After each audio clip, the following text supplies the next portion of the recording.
To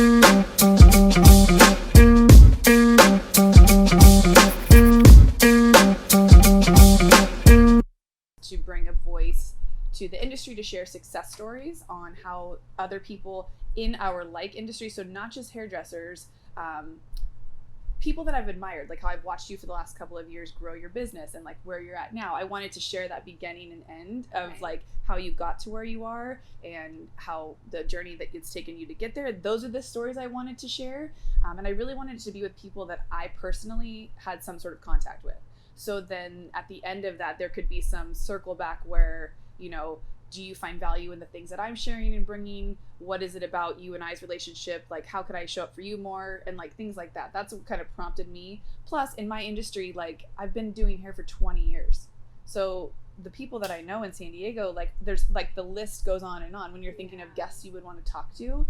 You know, obviously you create a show because you want to get something out of it as well. Mm-hmm. So for me, I was like, I'd always want to sit down with this person, or I always want to pick their brain on how they did this, or why did they take that direction? That's where that kind of came from. And literally the next day, we got the order that we could work outside. And so then I felt anger, I felt frustration, I felt the weight of what probably was getting felt by all my peers. Yeah. And I was like, oh, we got a show now. Like, we need to give people a voice so they can get out really how quarantine has affected them. So I'm talking to Ashley today. Yush, which camera am I looking at? This one or that one? This one. Okay. Hi, guys. Welcome to the Beauty Inspires Beauty podcast. We had so much to talk about and catch up today that we got started without you. I'm sorry. So welcome to the show. And this is Ashley. We have been following each other for a while now. I think we met through social media, but pretty sure Instagram. Yes. I think it's through our friends at Eco Chic Salon. Yes. I think you know Leanne. Okay. So through the hairdresser world. And we were just discussing why and how I started this show and what the premise of it is and all the things I want to bring to you guys. So she is not a hairdresser, but she is in the world of, you know, marketing yourself, PR, branding, all the things that someone like me who's starting a business should know about. And mind you, I had a business for the last 20 years, but I didn't know about any of this kind of stuff. Because I grew up in the old school marketing of like guerrilla marketing where you like actually talk to people in person, where you had to speak to them. Events. A lot mailers, old school, all the good stuff. Yeah, back in the day I used to stamp envelopes for my mom. But today I wanted to bring you on because we, through social media, she kept popping up, and I just know that people in our industry need to know more about what you do. And so can you explain to our guests what it is that you do and how you kind of got started in what you're doing? Yeah, so Ashley Graham, I'm your brandista online, and essentially what I bring to the table that I think is very unique from even others in my role is I come from a PR and communications background, and so obviously PR and publicity is very much an element of my day-to-day life of what I teach and what I promote on social media. But another aspect of this, and this is something that I'm even transitioning to again within my business, is stepping into confidence coaching and empowerment coaching. And it's coming from the media's perspective, social media, showing up on influential outlets, or even getting on TV, radio, or podcasts. There's a level of inner confidence that you have to have within yourself and your message of what you need to share.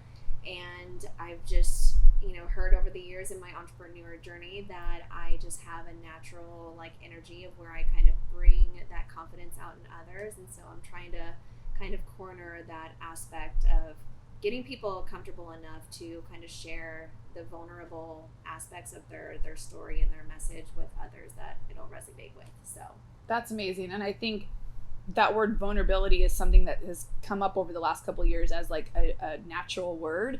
It's not a natural thing to do for people though. I think girlfriends have that. I think we can sit and chat and be a little bit more vulnerable with each other, but the newness of sharing that on social media it's still new for a lot of people. Mm-hmm. So I think a lot of people have that calling to share or to speak or to inspire or whatever it might be, but they can't get the camera in front of their face. It's so awkward and weird. And when they do it, they watch it back and they're like, fuck, I'm going to erase that. They never actually come and post. And so they might still have something in them that they feel they want to get out. And I know a lot of hairdressers that are super talented and could have, Instagram pages and followings like a lot of other people, but they can't do that. They can't get themselves in front of the camera. And if they do, they don't do it consistently enough to get them where they think they want to be. Mm-hmm. So how would you say to somebody, let's just say they got a 20-minute call, 15-minute call with you, what would be the questions that you would ask them to see and to get them through those blocks? Yeah, so, and this is like my shift. I have not fully like looked at that process just yet. A lot of my questions that I typically ask more on the PR side Okay. is like, so obviously tell me a little bit about yourself and your business. How do you want to show up in the media's perspective if they have influential outlets that they already have in mind of what they would like ideally want to be featured within? Because I think, you know, when we're looking on social media or we're reading blogs and podcasts, listening to podcasts, things of that nature, there's natural feelings that kind of arise and you're like, oh my gosh, I really resonate with the host of this podcast or the writer of this blog or this outlet, and I would love to at least sit down and have a conversation with them to maybe create a story around myself. And so it's just more of questions of that nature of like, you know, what type of media are you drawn to, and how would you kind of start seeing that for yourself, and do you believe that you have a story to share? Because I get a lot of prospect clients that, you know, they'll come to me and they'll ask me like, do you think I have a story? And every publicist and every PR professional will say, yes, you have a story. It's just all about extracting that. And so getting questions like that is already kind of like an anchor that I don't think that they're in that position yet to show up if they don't even believe that they have a story. So obviously it'd take a little bit more extraction and pulling to get to the point to get more into like to the media outreach and the pitching aspect of it. But I think that that's where kind of the confidence coaching from the media's perspective or from a publicist would make a huge impact of getting people to that position of believing, you know, in every single inch of their soul that they have something to share. And this is what they're meant to share. Got it. Yeah, so before we hit record on this, we were talking about, you know, why I wanted to do this and the podcast itself. So I myself got into wanting to coach other hairdressers based off the fact that I had wished I had a coach. And about 1.5 years ago, I did do a group mastermind that was business focused. And I talk about it a lot because it's something that really opened my eyes to what was possible. I didn't go to college, so I don't have a business degree along with my cosmetology degree yet. As a booth renter and now salon owner, I'm meant to run a successful business and somehow scale it and not know any of this stuff. So that's wild to think that I would now be a numbers person, a super organized person, aside from a creative. Like when your sole focus is to do all of the creative stuff and the connecting with the clients, creating the whole experience, it doesn't leave a lot of room for all the other things. No. So for a long time, I felt stuck with the idea of like, where do I want to go with my business and how long do I have to be behind the chair for? Like, am I committed to this forever, or can I give myself options to do something else? And so that's when like the introduced to the world of like PR, and she's like the second or third person that I've met in the last couple of years that does this kind of work. And sometimes you might be thinking like, what do I need PR for? I just do hair, or I just do, you know, something in the industry. I think being able to create yourself as a brand is something that you got to catch up with the times now. I fought it for a while. I don't need social media for my work. I'm referral based only. I don't need a website. I don't need all these things. But once I realized that I had to build myself as a brand to potential clients to sit in my chair, and then also to potential clients to take my coaching programs and to work with me, which would be the hairstylist, I knew that I couldn't just say, hey guys, I'm doing this now. I tried that. You know, and you get crickets back because they're like, wait, what is she doing? It's confusing. When your message is unclear, it's confusing. And I'm almost glad that I walked through that like confusion, because I had friends, I had mentors that I hired say, if you don't know why you're doing something and if you can't get your story right, people hear you, but they don't feel that you're talking to them. So if you're talking to everybody, you're talking to no one. That's like the most annoying thing, but it's so true. It's like, it's all about niching down as to who you want to help and who you want to work with. So my girlfriend Vanessa's here right now. She does some of my photography, and we were talking about that because she's starting her own company, and she is talking about who she wants to work with and her ideal clients. So early this morning, we had a conversation about working with people that you want to work with. I think people in our industry don't realize they get a choice. Same with you. You get a choice on who you want to work with. How do you determine like who's an ideal client for you? Like you said, there's some core questions that you ask, but like, do you know who your ideal client is? Right now, and I mean, this comes from many mistakes of kind of putting myself in a box, taking myself out of that box, ended up being in another box that was never my box to get into in the first place, and then getting thrown out of that box and then into another box. See, so the journey is never clear. Like you think someone's path is like, oh, she's so lucky. No, hell no. How many boxes she got in and out of? That's exhausting. And I mean, let me just tell you that I'm even working on my own vulnerability to like talk about the things where I've pigeonholed myself into places that I should have never been in the first place, and then kind of doing the ringamaroo of being in different directions at once. Anywho, back on topic. But right now, I think I lead with who I naturally just can like relate with, and a lot of times that is women, and that's older women who have either had difficult upbringings, depending on whatever the situation may be. Maybe women who have moved from different states and who don't really necessarily have families close by, and so they're looking for the people that they work with to resemble some type of family unit for them, or some kind of relationship built based on more of a personal relationship versus work. And I think it's just more of like personalities at that point. And this is where, you know, through my box jumping around is like, you know, leading with working with people as the business. And so I come from working with restaurants and hospitality. I've worked in real estate. I've worked with interior design companies. I've worked with e-commerce and product-based businesses. I've been the worst example of niching down possible.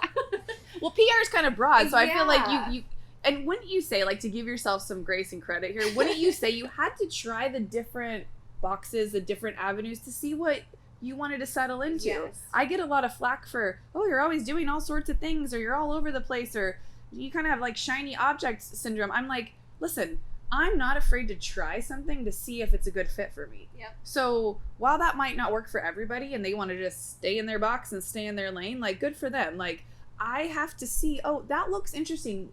Is that my next chapter? Like, is that my next season that I want to be in? Do I want to try that out? Well, can I make that work into my whatever? So I feel like everything that you went through and learned, you got a lot of takeaways from it too, right? Now it got you to the place where you are now. And that it literally led me to not necessarily over pressuring myself of thinking about an industry or a type of product or service, but literally working with people-based brands. And so if I was to throw out, you know, perfect examples, it would be, you know, a Jasmine Star, like working with her from a PR perspective and helping her, not that she needs any help by any means, she's got that pretty dialed in, but like where the business is based off of the influence of the person who's driving it. Yes. And a lot of that, especially from the PR sharing your story, is it's the person who's driving, or, you know, driving the ship is what like really leads to the success of the company.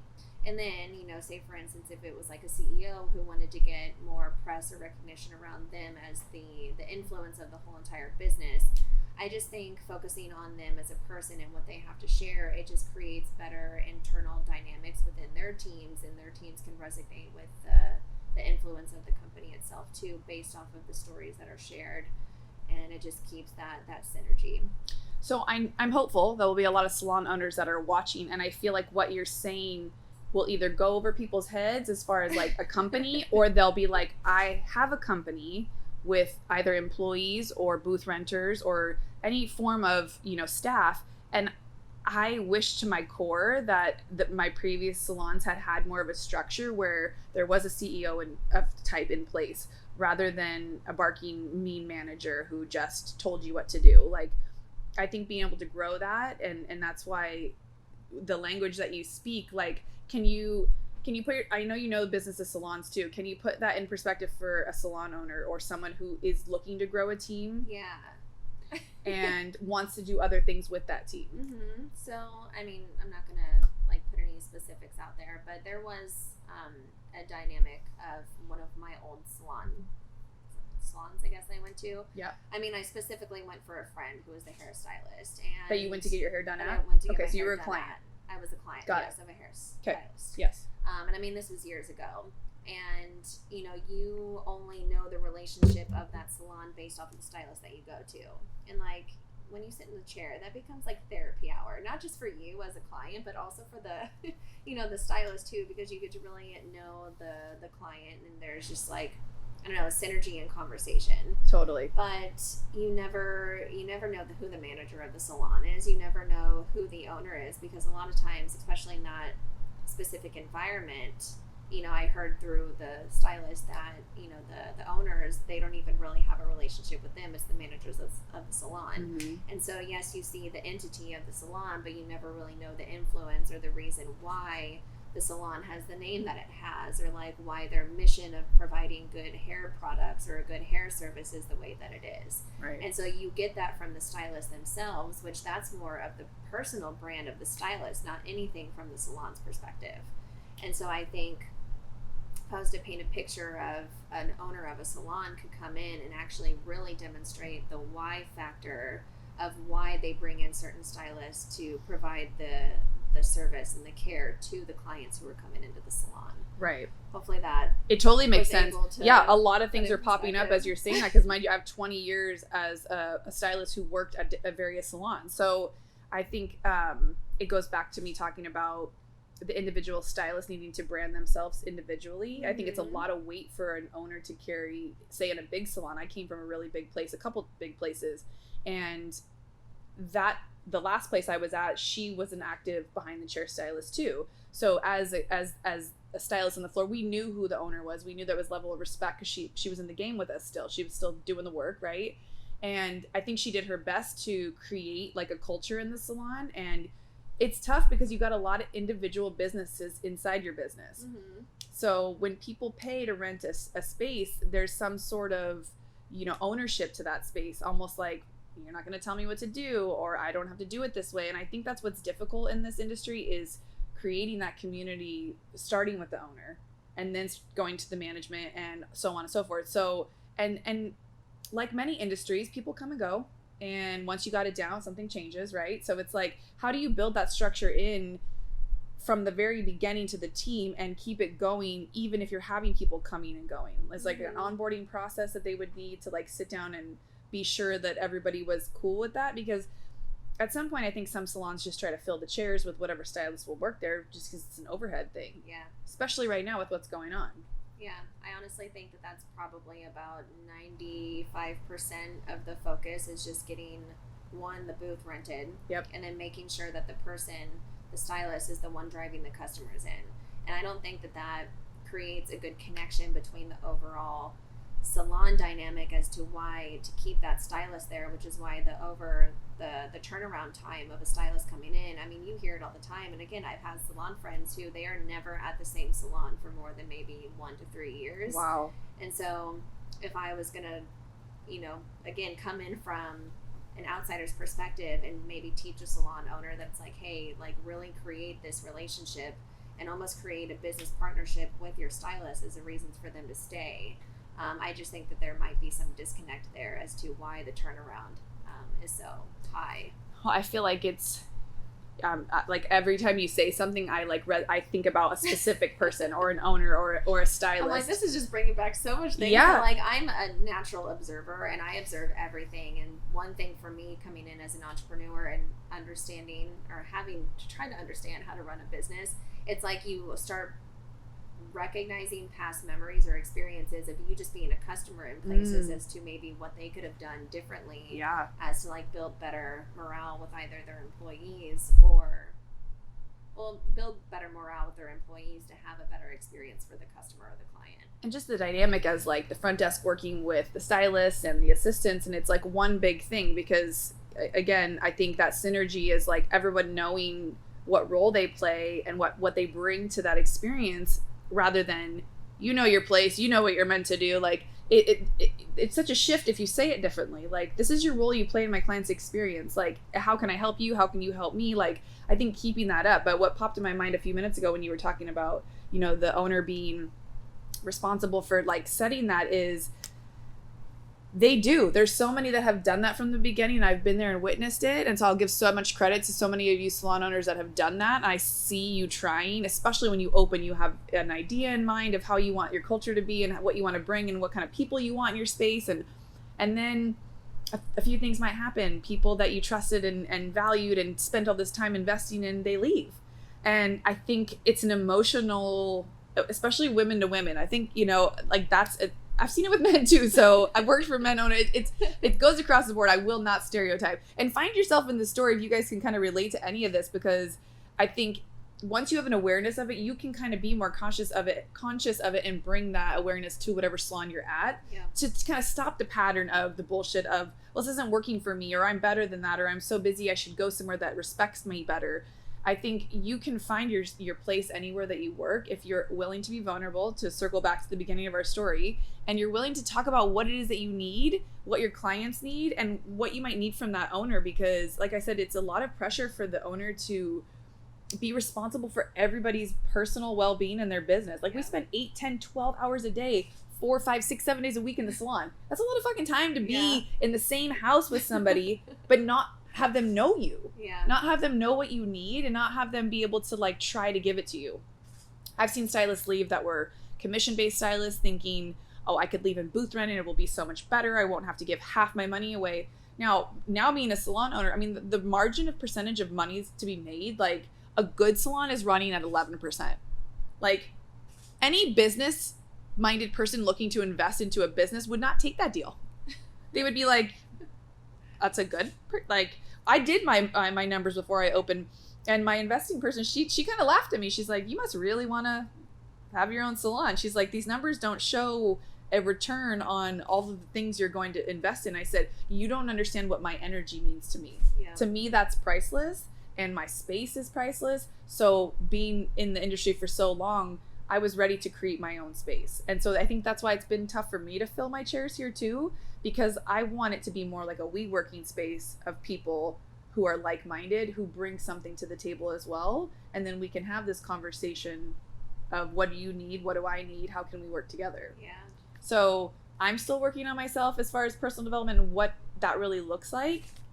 I think it'd be good to have you help me create maybe a brand to where I could share that heartfelt message with potential people working here. So then they knew the story behind why I was opening and why I was putting the effort into owning the salon. Because I think when other people resonate with your why too, they want to show up for you as well. Because people naturally want other people to succeed. So if they can be part of your growth and your support, like I would hope that they would realize you'd probably come back full circle, right? Absolutely. So you were talking earlier about moving. So I wanted to talk a little about that and how quarantine's kind of like affected your work and your brain, like all the elephant in the room. Right now we're just all like, life is great. No, we're in lockdown still. And if you didn't know, we're recording this right now while the salons are closed, hence why I'm in my salon empty. It's been crazy for so many people, but you know, just when I think woe is me, I talk to somebody else in a different industry and I get a totally different perspective on what they're going through and all of the things. So share a little bit about like where should I start? I don't know. Do you want me to get some tissue? Like, are we gonna cry? Or do we need to punch you? Like, maybe. Like, talk about vulnerability, and this is just a little side topic. And I mean, this is something that I've even been like sitting with a lot during quarantine. And I think naturally during quarantine, we're forced to have space to slow down and like create a lot of introspection for ourselves if you're not already an introspective person. And sadly, I've always been an introspective person. So there was a lot of emotion and a lot of things that came up for me over quarantine, which kind of led into my move. But I mean, I've even been fighting myself of getting really vulnerable as to like share that story, because I mean, you can just feel it all right here. It's obviously still sitting here, but I don't know. Where should I start? I know, right? It's like, no, you Well, so I think you were mentioning you had like a nudge about moving prior to this. And so I think that like a lot of people, if there was something on your heart or a mission or something wasn't feeling right, quarantine really exacerbated those feelings and really made you sit with them and be like, okay, feeling, I hear you, I see you, and now you're trying to come up and do something. So like it goes from like a feeling to like an intuition to a knowing to like this little person screaming at you to like do something about it. So I feel like you said you had the nudge to maybe move outside of San Diego to expand your business, and now you're in the process of doing that. So why don't we start with like how you were feeling? Because a lot of people are like you, like if they're single and they're living alone, it's like I'm stuck at home with an 8-year-old and my other half working all the time and running a business. So I'm like wanting to get away from them, where some people are like, I can't see anybody, and you're stuck at home and you already maybe worked from home. So so I guess the initial nudge came about a year ago in June. So we're now in August 2020. A year later. And a year later, and the same kind of thought process kind of resurfaced. So back in June of last year, I was going through, I think, just an identity shift. Not so much on the business side. The business was pretty like solid at that time. But it was more of a personal identity shift of like who I wanted to be, not only in business, but like who I wanted to be as a person. Because again, full vulnerability. And I think a lot of women, essentially, we kind of lose ourselves when we're so focused on either our families or we're focused on our business. And we do not take time for ourselves to like really sit with who we want to be for other influences in our lives. And so at that time, I was really thinking about who I wanted to be in a relationship sense. Like that's exactly like that's really what came up for me. And then in the mix of all of that, I got this weird thought, and I mean it came out of nowhere. I have no idea where it came from other than maybe like the first wave of nudges or signs that I just felt that I needed to be in Orange County. Had nothing to go off of. I've never really spent time in Orange County, but I was like, I think I need to be in Orange County. Then the next kind of set of waves or thoughts came through around New Year's into the beginning of the year that I'm a bridesmaid in a wedding that sadly got pushed back for a whole other year later. It's not until the end of next year. And, you know, thinking about, you know, the wedding and all of the things that were going to happen and getting ready for it, like I just had this visual that I was driving to San Diego to go to the wedding, that I was not already in San Diego. And I was like, okay, so we're in January, February of 2020. The wedding's in May. This was before quarantine happened. And I was like, how is that possible? Like, I'm like, I live in Bankers Hill. The wedding is taking place in like the La Jolla area. I was like, I'm clearly in San Diego County. Why am I having this crazy thought that I'm literally on the road, on the 5, driving down to San Diego for this wedding? So then that was the next kind of emotion that set up, that I was like, where is this coming from? And then, I don't know, I decided to take a drive up the coast one day with a friend, and it literally felt like I was time warped in a whole other place. The minute that we reached Newport Beach or Laguna area, and I was like, oh my gosh. And I was fighting back tears because, again, I didn't really know what I was feeling. I was like, I love this shit. Obviously, quarantine was happening. A lot of things came up with that, relationships and just like dynamics with people were coming up. And like, again, once we were on the coast, getting into Laguna, it was like I was time warped in a whole other feeling. And when I drove back down to San Diego that night, back to my place in Bankers Hill, I felt like a visitor in my own house. So was Newport, did it feel kind of like home? Like you were like coming home? Yes, it was so familiar. And I mean, I had never been on that drive, or if it was, I mean, it was years ago. It was one of the, I mean, my voice is like shaking. I love when stuff like that happens. I don't really know how to like really explain it other than it was all energy. It was intuition. Mm-hmm. And when I got back home that night, I was like, oh my gosh, I'm leaving San Diego. I put in my notice 3 days later. To your place? In my place. Yeah. Literally put all my stuff in my friend's dad's garage, which is where all my stuff is currently, you know, probably, well, I don't know when this video will come out, but all my stuff has been in a garage up until the present day, and I've been, you know, driving back and from Carlsbad up to Orange County, trying to find the place that is going to give me that same overwhelming and intense feeling, because I know that that's like the place for me, because we don't do things. No. Still in my life, it's like, things just come and they smack me in the face, and I'm like, okay, noted. Yes. Well, and that my joke lately has been the universe laughs when we try to get really organized and make a plan, and you seem kind of like a very organized planner. I am not very, and so you set up this organized plan, and then the universe is like, that's cute, but we're actually going to do this instead. So that's, you end up with those nudges. I feel like sometimes when you have quiet time in that space, that intuition can be heard. I feel like we are so in that go busyness of like always having to be like growing in your business or making calls and connect. You can't sit with that, and so those kind of feelings don't get to come out, at least not loud enough for you to take action on them. Like you had time to go up there, you had time to like sit with the feeling, and then something made you take action and give your notice, and here you are like doing in baby steps of whatever's comfortable. Like not everybody's ready to rip the band-aid off and just like jump up and move somewhere, but luckily for you, you had a place you could go that got you like a few miles closer, Yeah. staying at your friends up there too. And I think being willing to, some people get so stuck in the, well, I can't do that because I should have my own place, or I should be doing this, or this is how something should be done. Yes, I was going to say the why and the how. Yeah. Did you get stuck on that at all and give yourself or were you just like, I'm going to do whatever it takes to get up there, and if this is what I got to do, this is what I'm going to do? I think when it came to putting in my notice, that was the first, it had to be done, whether it was immediately or if it was like pushing closer to the end of the month. Right. Like, I realistically could have given myself all of July to, make the space work, look for an apartment, but for some reason that just did not seem like the logical thing to do. The logical thing for me to do was to just get out of my studio, which I think was the place that I was having such a hard time maintaining. And, working from home, I had my setup, that was not a big deal, but I did not have a differentiator or a disconnect from that studio when quarantine happened. Right. I couldn't go to my coffee shops to work anymore, and so I was like literally sitting in my box case of emotion at my desk, like trying to figure out what my next steps were going to be. And there was just so much negative energy, I think, or exhausted energy, I should say, not negative energy, but exhausted energy of just maintaining this space that did not fill my cup the way that I wanted it to. I realistically want a place where I can have my work area that's different from my bed area, that's different from my kitchen. Like, I want a good flow. Sure. Working from home is not the problem. It's having that flow to keep everything separate. Whew. And so that was the biggest thing that I needed, was like, I need to get out of the studio, cut it, done. And I'm so glad that I did it that way, although it has been a transition of having 2 animals, mind you, in a friend's space, sleeping on a couch. But I just know that that's like part of my journey, and there's been so much other things that have come up. One, trying to step into this role to have other people feel confident to kind of show up for themselves from a media's perspective.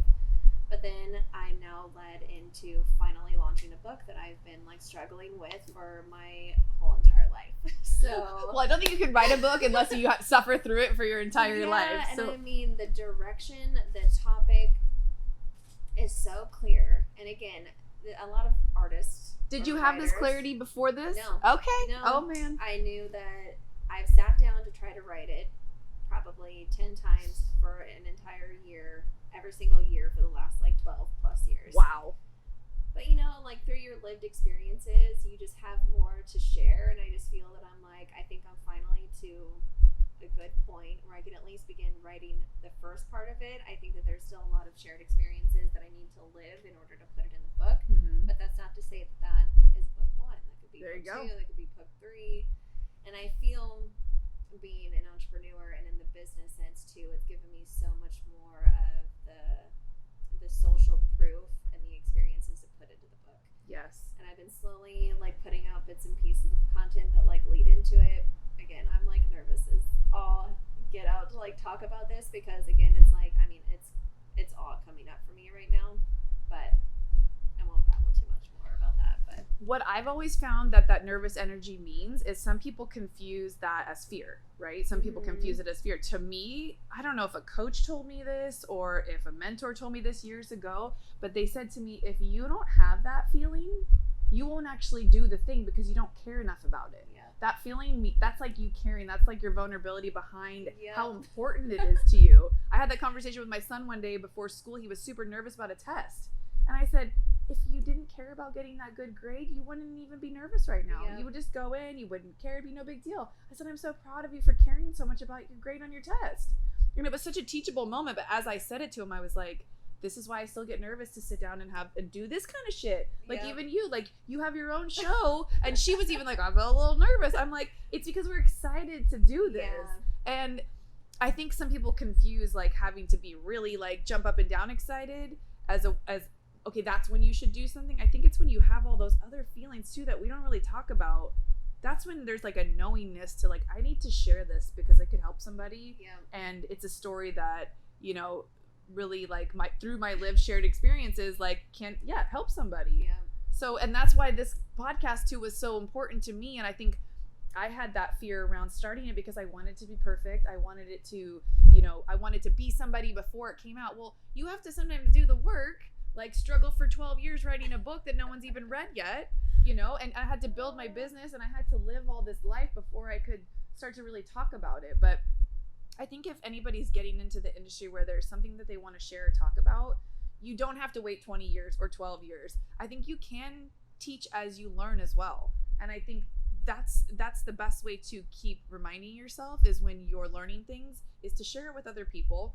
I sometimes come across as like telling people what to do, or in that fact, I'm working on that, but I think I get so excited with new information that I just want to tell people. Yeah. And I'm literally relating what I've read or learned to someone else. But it often, my delivery's always been a bit tough for me. So that's why I like working with other people on the importance of what it is I'm sharing, versus it coming off as like a telling thing, like, or you have to do it this way. Well, no, I think I get passionate about it because I've tried so many other things and ways, like this is what I found works. Yeah. So everybody that you listen to through podcasts or books that we read, like we can always find ourselves in their story somehow.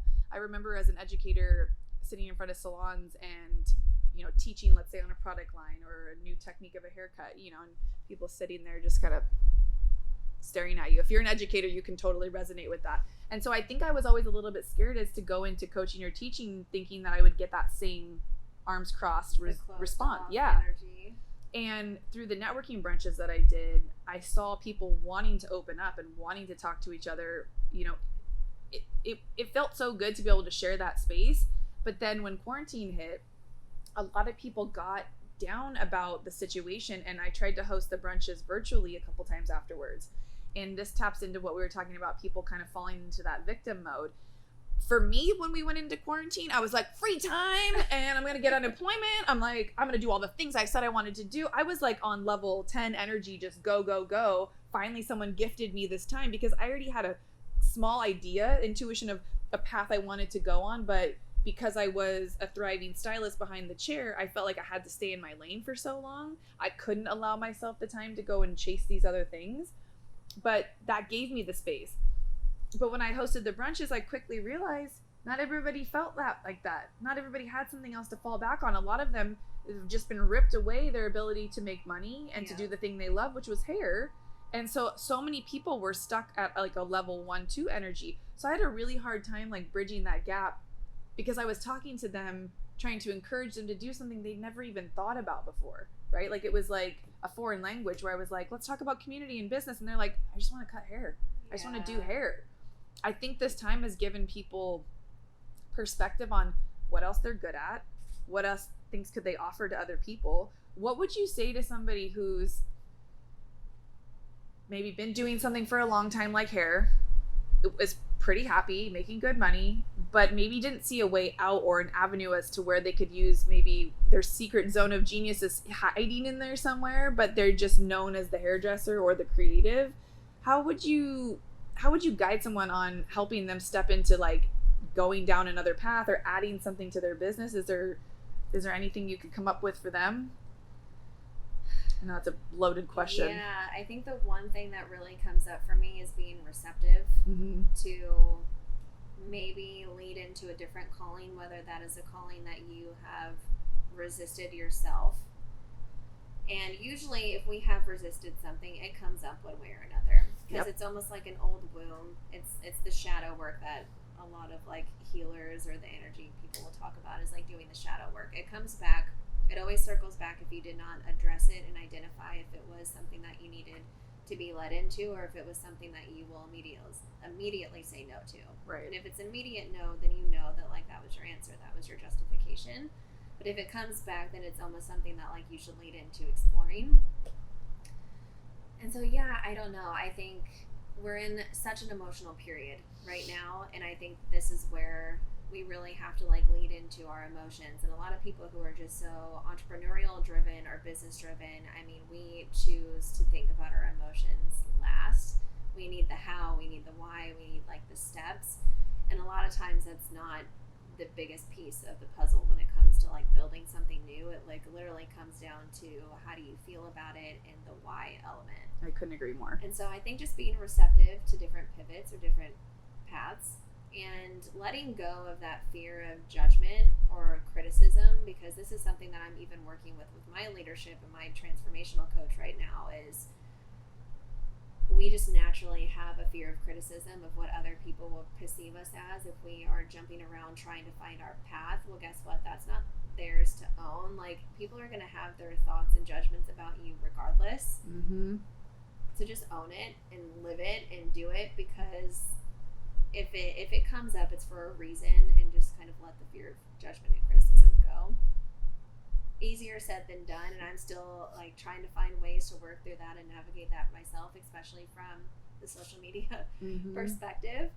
But we're humans, we're human beings, and we naturally have a wondering eye of looking what other people are doing, and people have natural things that come up of a judgment of someone else, and that actually has nothing to do with that other person. It has something that you have not, it's something that you haven't dealt with in yourself. And so being receptive, and I'm going to always come back to introspection, like really think with yourself and feel with yourself for a minute before you cast any forecasting or shadows onto someone else. And God, so that's a good one.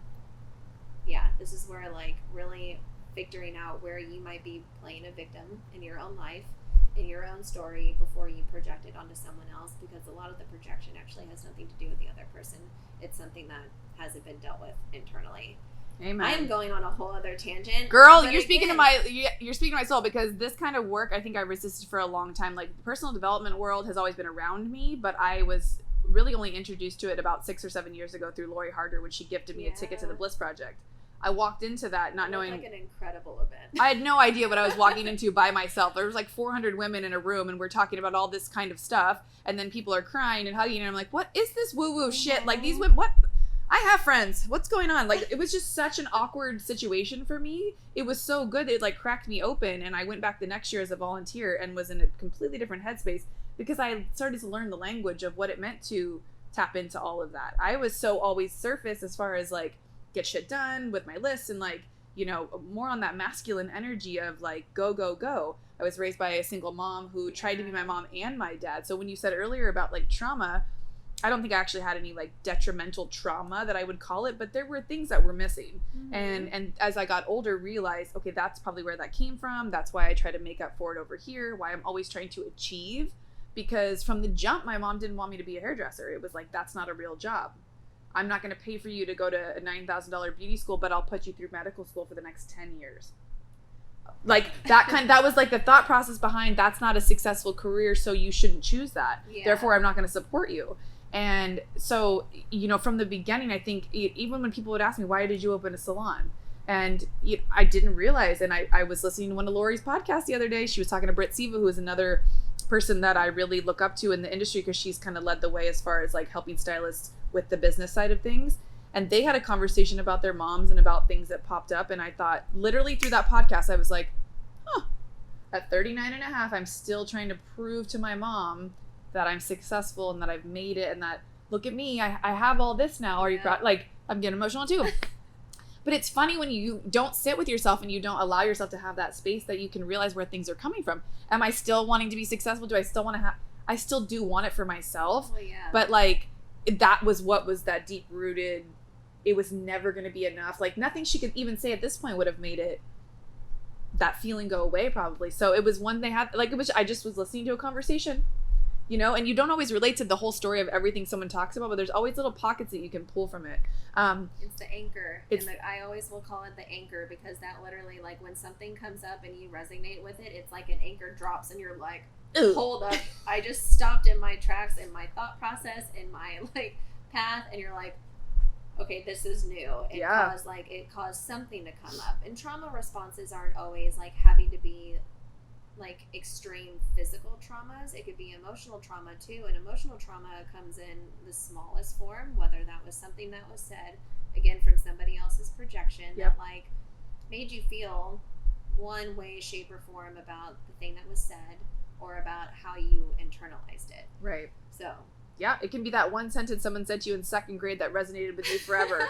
You know, about your hair being frizzy or crazy. Like there, like when I look back at, like, there's like a history and a path as to why I became a hairdresser, and it was so much more deep rooted than me wanting to not go to real school and go to beauty school. You just saying that made me think about something that was said to me in the 6th grade about me being like a frizz head, because in the 6th grade, do you really know how to do your hair? Hell no. No one told me not to brush curly hair. You should have seen me, girl. But I was like, caking on hairspray. Yeah. Like, try to get it down because I spent all the time in the water and in the sun. Of course, you know, and you're a kid in sixth grade. What else are you supposed to do? I discovered a bottle of gel in my mom's cupboard in 6th grade. Oh so my gosh, I had the that green or slicked blue wet. gel. It was like a clear goopy. It was just it's And no then wonder. the scrunched Yeah, hair yeah. look. And then the slick back ponytail. So many stories with that. But something you said earlier, I wanted to circle back around too about you feeling like, you know, in the studio by yourself in the box type of thing. But sometimes you could have talked yourself the other way. This is as good as it gets. This is where I need to be. Like, there's nothing better out there for me. I'm thinking of a hairdresser at a salon that's not suited for them, but they stay because they don't think they have any other options. They stay either in a relationship that doesn't serve them as well. Like, I had a coaching client or a mentee go through a breakup during the 8 weeks that we were doing the 6-figure stylist program together. Right. Because something for her, it was a non-negotiable on how she wanted to show up and be. And that's why the work, I feel like the course that I designed is all about setting up rituals, your non-negotiables, being able to give yourself space to tap into those feelings so you can come from a place of awareness and know, like, this isn't serving me anymore. And if you've been in a situation for a while, or if you've been at a place for a while, that's okay. It's not all for nothing. Like, it's not like, oh, fuck, I wasted time or any of that. I think once you're aware, the choice to then take action and to look for outside ways to move on or to grow. Like, you didn't have the answer. Like, you didn't have the perfect department waiting for you, being like, move here and here's your new job set up and all the things. You knew you had to get rid of one energy before you could even focus on the next one. Yeah. And I think so many people have an attachment to, I can't let go of this until I have something else to grab onto. That's just like human behavior right there. That's like relationships. You see men and women probably do it too. But a lot of men, they won't break up with this one until they get a new one. My mom used to say, yeah, don't quit your old job till you get a new one. And she meant it in like relationship form. And I thought, that's a fucked up thinking way. I have a lot of things to unpack and unconditioned, like beliefs that I have told. That comes down to the relationship cycle. Yeah. And which is a whole method, which on my show in the early stages, I talked about it and it was so uncomfortable talking about relationships? About the relationship style. Oh my God. Cycle. Which related to the attachment styles. Mm. So the relationship cycle is basically another model built off of your attachment styles and how it's easy to kind of get stuck in the anxious avoidant trap, which I love the avoided trap. I love to avoid. I am so good at avoiding. I'm like, oh, this doesn't feel good. I'm out of here. Yeah. Well, a lot of people. Oh, okay. I'm normal. That's good. I think we all naturally fall into that pattern one way, shape, or form at different stages in our lives, if not repeatedly. But that's where it's like you have to really recognize the patterns when it comes to relationships, and it's not always significant. A lot of it can be business relationships too, or friendships. Your collaborators, your friendships, and you're like, if you're starting to feel like the victim, and you're like, why does this keep happening to me? Why does this keep happening to me? Then that is like your debt halt recognition to be like, where's the pattern coming from and how can I fix it? Yeah. Because if the same things keep happening in your life, you got to turn around and look at yourself. That was serious. Yush, how much time we got left on this? Because I don't want to go over it. I think we're tapping into something kind of fun right now. Do we got some time still? Okay. Relationship patterns roll into your business life so much more than you realize. So like what you're talking about earlier about not just focusing on just business, like you wanted to see how you showed up in relationships. I was married in my early 20s and I was even more married to my career because it was taking off quickly. And so I chose that over him. And because I grew so quickly in my career, I remember looking down and rather than like saying, hey, you want to come with me? I was like, you can't keep up, bye. Like it was so, like looking back now, I'm like, I hope I don't go to hell for that. But you learn from your mistakes and you learn from the patterns that you do. And like when you replay like I'm going to be 40. So I was in my early 20s, 23, 24. We got married when I was 25, maybe made it 2 years. We were together like 6 years, but that relationship pattern was something I had seen before. Like when things didn't feel good or they weren't right, you just left. It was fine. You were like, oh, it's fine. This is done. Well, that's not how you maintain a great relationship. I have a best friend of over 20 years too. And we've had highs and lows and everything in between. And we went through a huge wave of codependency on one another where all, misery loves company. So we would love to just like commiserate with each other. And, we finally had to have a conversation about like, let's only make our conversations positive. If there's something you need to vent or talk about, let's do that. But preface it with, hey, I got something I need to talk to you about. Can you just hold some space for me? Yeah. I don't need you to shit all over it too. Asking if someone else can hold space for you too is the biggest dynamic changer in any conversation that you have with someone else. Yes. Because I think being in safe spaces, and I know that I'm a safe space for a lot of people, so I wear a lot of stuff for a lot of people, but it's like I never always used to have that cup for other people, and then I would always like, my cup would be depleted and empty, which is usually when there was a lot of other havoc that was created in patterns or... Can hairdressers relate to that? Being drawn to like negative, significant relationships that I should have known that were not good for me. And it's because like I wasn't able to recognize the positive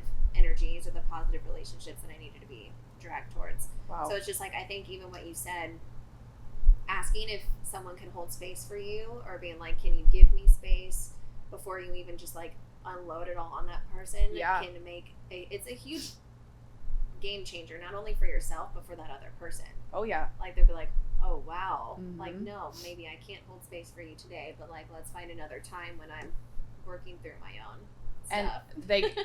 And this is why, like, even though we started talking about woo-woo stuff and it may not pertain to us as a stylist, now it just tied back in. So that's why conversations like this, because we've kept it going and we're getting vulnerable, as a stylist, we hold space for so many clients.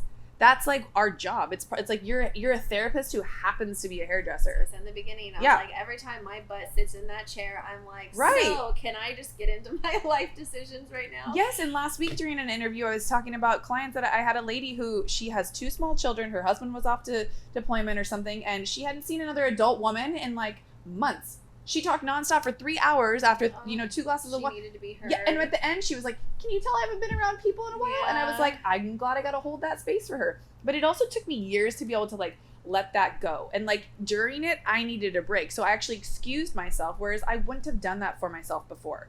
So in the middle of it, I needed a break. I needed to eat something. I excused myself. I went and had my snack. I took some downtime, and I came back. But back in the day, like, I would run through 10, 12 clients, not take any breaks, hear all the stories, carry all of that, get to my car, and just, have nothing left. And so in my defense as to why that first marriage didn't work out, like, I would get home and be like, do not even speak to me. So I didn't see him for 10 hours. And then I'd get home and be like, don't talk to me. Like, that's not going to work. No. You have to learn how to have that balance. And so I see a lot of hairdressers go through that burnout phase where they have failed relationships or they end up in situations with people that they shouldn't be with, because they don't create the space to be able to detach from that, or they give too much to one and not to the other. So they see a huge imbalance because they're chasing one thing versus the other. So I feel like we could talk for like 3 hours on this kind of shit. It's like we're in like the mess part of the conversation. Yes. Like the mess of the message. The mess of don't they say the mess is your message? Like, isn't that like the common theme? And that's why that's probably gonna have a great book, because I should fucking write a book too, right? Yeah, yes. Well, that's what I'm saying. Like when I gave myself just space from the studio and not feeling like grinding, because with me, I was grinding in the business. The minute quarantine happened and I told that I could not go anywhere, I was like, I'm gonna dig this into the business, to the point where I ran myself in the ground, and I could not really take myself out of that, again, exasperated energy, or yes, pretty much. The energy of just like keeping that place afloat. And then once I finally was like, I will do whatever I need to do to just get out of here to see what comes up, and all of this stuff, the messages, the words, the direction, the path, a new business path that like really made no sense to me a month or so ago, but working with a coach, and she's like, how did you not see that this was where you needed to shift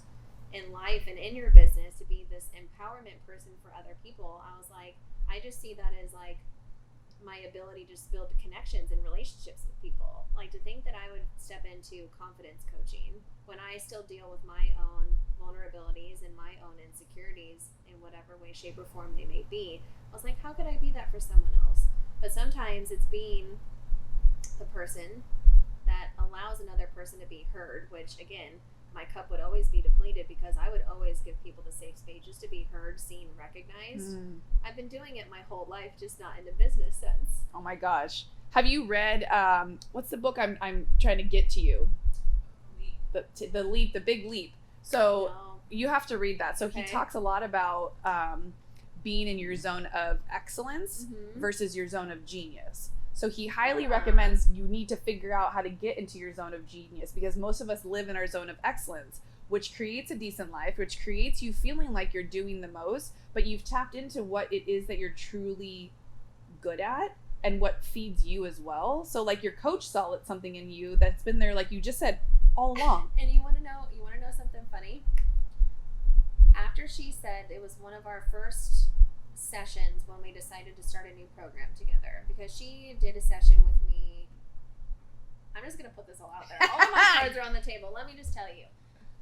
What really escalated a lot of my decision was I had my first mental emotional breakdown that I have had. I mean, it was the heaviest breakdown that I think that I have ever felt, and it was right before I had a session with her. And so I get on the phone, I tell her, I'm like, I'm just gonna let you know where my head is right now. I just got done having just the biggest release of emotion that I don't even know where it came from. I don't know if it just needed to be released.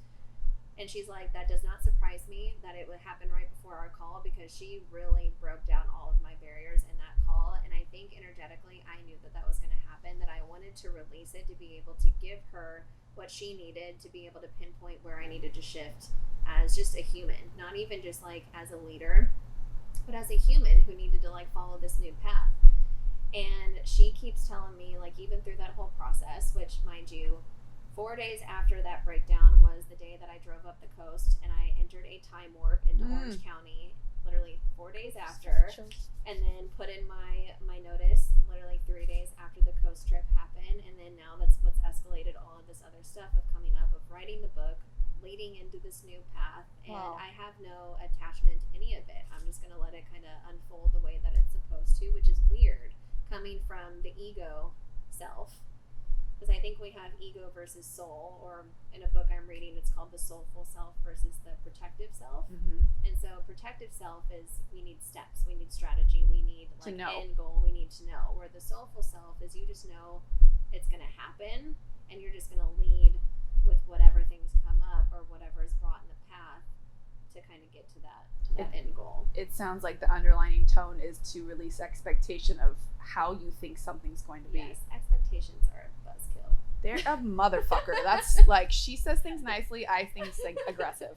So what's crazy is I know for a fact so many hairdressers, so many people in the beauty industry are relating so hard to what you're talking about, because I know if I was feeling that pull, I'm like, you're not alone. You're not alone. I guarantee it, because through, becoming a coach and stepping into that created awareness for me to know that I wasn't alone in some of those feelings too. So through quarantine, I've had a lot of releases like that came right before calls with my coaches that made me not want to talk to them, because I didn't want to show weakness. I didn't want to show them that I wasn't prepared, or that I was, because I had my mind set on what I wanted from them and what I thought I was going to get from this exchange of whatever, and to just release expectation, to know whatever came out of it was what was meant to be. Yeah.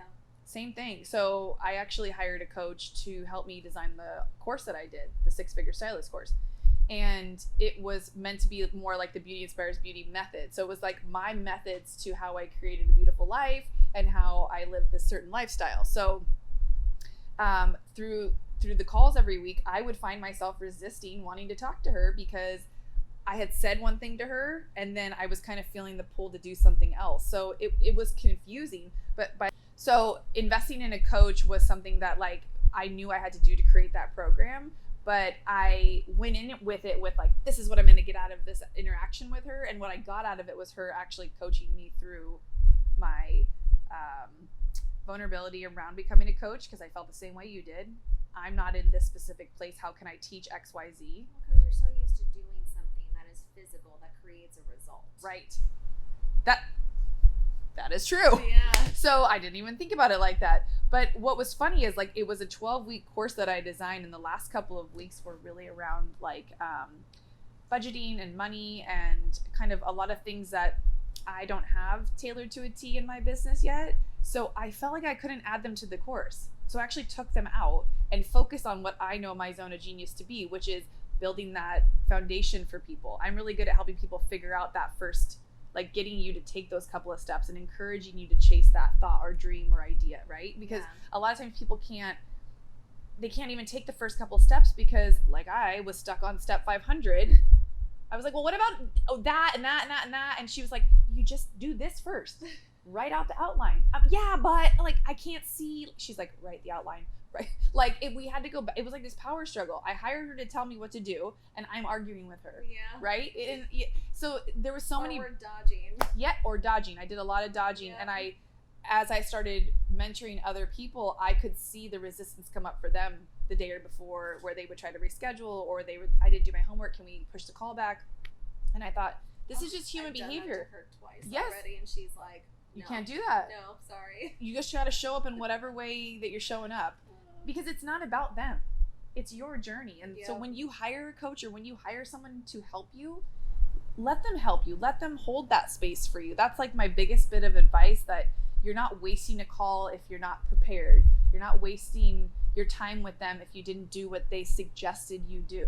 It's your journey to be learned. And if you have someone that you've paid to hold you accountable, like, let it roll and be whatever it's meant to be. There's always a transformation in every single one of those calls, even with my coach. And I mean, don't you get off the call every time feeling better? Oh my gosh, I'm crying through the call half the time. So I'm like, I just feel so relaxed, but then exhausted at the end of it. But like, she'll always repeat, just to recap, this is where the transformation came through. This was the anchor of the conversation. And now those are things that I'm holding on to this new journey, that I'm like, oh my gosh, now I can identify certain things that maybe I wasn't able to identify before in the beginning.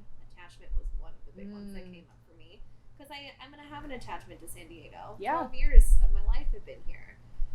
That was something that came up for me. But working with the coach, especially coming from a person who's so used to executing something, it's really hard to break through execution versus just being like, hey, this is how I'm going to guide somebody. Sure. Guiding on a journey is more powerful, I think, in the end, than having to execute. Yes.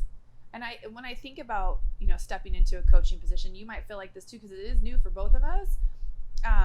We've already done this for years. We just didn't realize it's what we were doing. Yeah.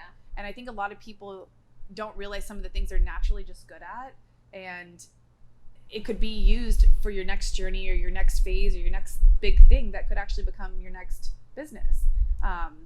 But I think you have to give yourself that permission to try it on and see how it feels, and take the first couple of steps to see if it is something that you're interested in. Yeah. Because it might not be. It could be, but it might not be, I think. But if you don't give yourself an opportunity to like test it, you'll never know. And I don't want to end my days not trying things that could have, changed the whole trajectory of my life.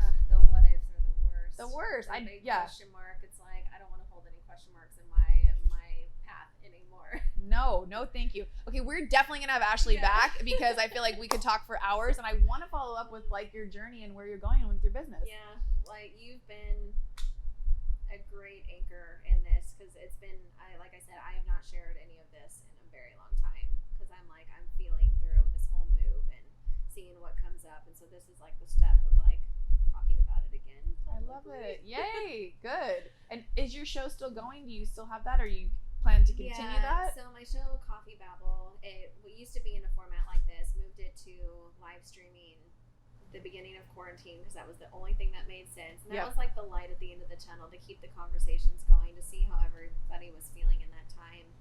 And I had to take a pause, because I had to figure out where I was in my life too. And I have every aspiration of launching it again. I just don't know when that's going to be. I honor you taking that time that you needed, because I think sometimes we push through that feeling that is calling us to take a break. And I beat myself up a little bit, because I continued my conversations for about a month afterwards, and then I just had to stop. Yeah. I needed that space for myself. I needed to step away. So I totally honor that you did that. And I say, take as much time as you need, and we'll be excited when you get back to it. Yeah. But we will definitely have you back. This was so much fun. I'm so grateful for your time. For bringing me here. Yes, absolutely. And so where can people find you on social media? So once you start back on there, we can follow you and just see what you're up to. So super simple. Easy. I almost put easy and simple into one word.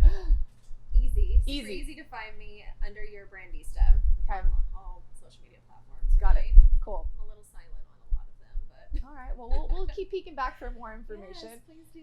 Okay, what's one thing that you would leave somebody with? Let's just say hairdresser, because this is my audience and my people I'm trying to serve.